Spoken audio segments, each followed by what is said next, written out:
Hello, welcome back. We are going to be finishing up our Native American design. We're at the stage now where we have drawn and designed our dream catcher, and we've colored it in selective areas. And now what we're going to do is we're going to paint the background. So you can see I have my artwork set up on an easel. You don't need to do that. You can simply just hold it if you want. And what we're going to do is we're going to create this kind of effect that looks like it's drizzling down, kind of a mysterious look to it. If you don't like this look, then you can simply keep your paper flat and paint it that way. But I'm going to show you how to get that drippy technique. So the first thing you're going to do is you're going to get your brush really wet, and we're painting the entire paper with just water. So I want to make sure that I get my paper nice and wet, because this is going to help with the flowing of the paint. And this is very messy, so I want to make sure that you know that you need a spot where you can easily clean up. Okay, now that my paper is nice and wet, I'm going to get my watercolor paints. These are mine. I believe it's a 24 pack, but you can use any kind of watercolor paints. And what I'm going to do is I'm going to go with a blue and kind of a purple background, because I want to do cool colors to complement the warm colors that I used in the foreground. So all I'm doing is I'm mixing up some blue paint, making sure it's very, very watery. And then the only thing that I need to do is take that brush and tap it. And if it's not flowing as well as you want it, just take plain water and add it to it. But your paper should be pretty wet, and that'll help with the flowing blending process.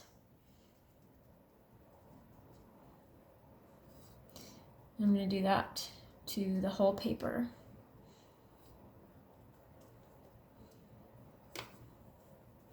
You can tell my paper is starting to dry already. So that's why it's really important to make sure that your paper is wet, because you want the water to flow.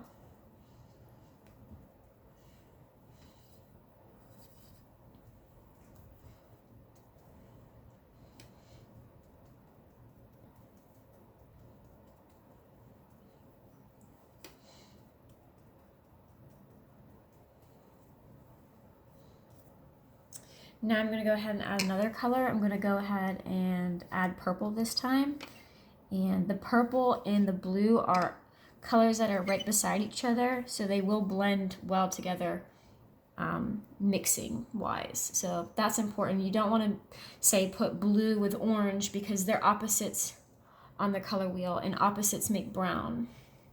So unless you want a brown background, those are, there are certain color combinations that you want to avoid. This is kind of giving it a whimsical, fantasy, almost dreamlike background.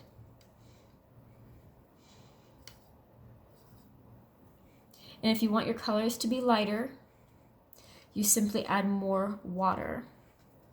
And if you want your colors to be darker, so say I want this purple to be really dark, like that, I use less water.